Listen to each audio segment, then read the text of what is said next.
ఈ కార్యక్రమం చేపట్టడం జరిగింది. ఈ కార్యక్రమం హెచ్ఐవి మీద అవేర్నెస్ కల్పించడము మరియు వాళ్ళకి ఎట్లా వచ్చింది, ఎన్ని రకాలుగా వచ్చింది అన్న అవగాహన తెలియటం, వాళ్ళని హెచ్ఐవితో ఎవరైతే ఉన్నారో వాళ్ళకి ట్రీట్మెంట్ ఇప్పించము, వాళ్ళని రహస్యంగా ఉంచబడి వాళ్ళ సమాచారానికి గవర్నమెంట్లో నుంచి వచ్చే మేలైన సదుపాయాలు ఏమేమి ఉన్నాయో అవి చేకూర్చడం, వాళ్ళని ధైర్యపరచడం, వాళ్ళకి సమాజంలో మీరు కూడా బతకచ్చు అని చెప్పి తెలియపరచడం కోసం ఇలాంటి కార్యక్రమాలు చేపట్టడం జరుగుతుంది. ప్రతి సోమవారం నాడు మేము సంతలు ఎక్కడెక్కడైతే ఉంటున్నాయో ఆ సంతల్లో మా ఆర్గనైజేషన్ టీం, మా అవుట్రీచ్ వర్కర్స్, మా పిఈస్, మా జిఎన్ఎం గారు, ఎంఎన్డి గారు అందరం కలిసి విడిపోయి భాగాలుగా విడిపోయి అందరం క్యాంపులు చేయడం జరిగింది. ఎక్కడైతే క్యాంపులు పెడుతున్నామో అక్కడ క్యాంపుల్లో మేము 100 క్యాంపులు చేస్తే అట్లీస్ట్ ఒక పాజిటివ్ ఐడెంటిఫై అవుతుంది. మరి ఆ ఐడెంటిఫై అయిన పాజిటివ్ని తీసుకెళ్ళి మరి ఎంజిఎంలో లింకప్ చేయడం జరిగింది. లింకప్ చేసిన తర్వాత వాళ్ళకి మరి గవర్నమెంట్ నుంచి ఒక పెన్షన్ అనేది ఏర్పాటు చేయడం జరుగుతున్నది. ఇలాంటి కార్యక్రమాలు చేస్తున్నాము. అంతేకాకుండా మరి చుట్టుపక్కల ఉన్న గ్రామాలలో కూడా వెళ్ళి పనిచేస్తున్నాము.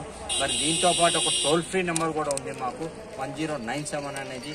ఈ 1097 అనేది 24 hours పనిచేస్తూ ఉంటుంది. ఎట్లాంటి సమాచారం మా దగ్గర కనుక రాకుండా వాళ్ళు సిగ్గుపడుతూ కొంతమంది ఉన్న వాళ్ళు ఉన్నారు. వాళ్ళు కనుక 1097 కనుక ఫోన్ చేస్తే అసలు ఎట్లా వచ్చింది, ఎట్లా నివారించుకోవాలి, మరి దీనికి ఎక్కడ మందులు దొరుకుతాయి, ఎక్కడికి వెళ్ళి ట్రీట్మెంట్ తీసుకోవచ్చు అనేది కూడా సమాచారం ఇవ్వడం జరుగుతున్నది. మరి మా దగ్గర మెడిసిన్స్ ఉంటాయి, మా దగ్గర హెచ్ఐవి టెస్ట్ కిట్లు ఉంటాయి. మేము అన్ని ఎల్లవేళలా మా టీం మొత్తం 360 రోజులు అందుబాటులోనే ఉంటారు. కావున మేము ఇది చేపడుతున్నాము. మాకు కూడా ఈ మహబూబాబాద్ని ఎన్నుకున్నాము అంటే ఇక్కడ రిస్కీ పాపులేషన్ చాలా ఉంది. మరి ట్రైన్ రూట్ కాబట్టి, మార్కెట్ కాబట్టి, తండాలు ఉన్నాయి కాబట్టి ఇక్కడ తెలియని రీతిలో అందరూ హై రిస్కులకు గురవుతున్నారు కాబట్టి వాళ్ళని మేము ఐడెంటిఫై చేయడం కోసం ఇలాంటి కార్యక్రమాలు చేపడుతున్నాము. మరి ఈ రోజున ఈ కురువిలా కట్టడం కారణం ఏంటి అంటే గత 5 సంవత్సరాల నుంచి మేము కార్యక్రమం చేస్తూనే ఉన్నాం. ఈ కురువిల జాతరలో మరి ఎవరైతే మరి జాతరకు వచ్చేవాళ్ళు, ఉపాసాలని చెప్పి వచ్చేవాళ్ళు చాలామంది ఉంటారు. దేవుడి దగ్గరికి వచ్చేవాళ్ళు ఉంటారు, ఎంజాయ్ చేయడానికి వచ్చేవాళ్ళు ఉంటారు. మోస్ట్ ప్రాబ్లీ 60% అనేవాళ్ళు యూత్ పీపుల్ అనేవాళ్ళు ఇవాళ జాగారం కోసం వచ్చి ఇక్కడ చాలామంది గురవుతున్నారు.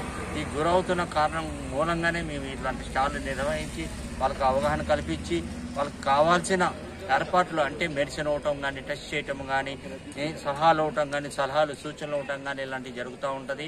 కానీ ఈ కురువి మహాశివరాత్రి జాతరకి మాకు అవకాశం ఇచ్చిన సర్వోదయ టీము మరి గవర్నమెంట్ వాళ్ళకి కృతజ్ఞతలు తెలుపుతూ మీ అందరికీ మరొక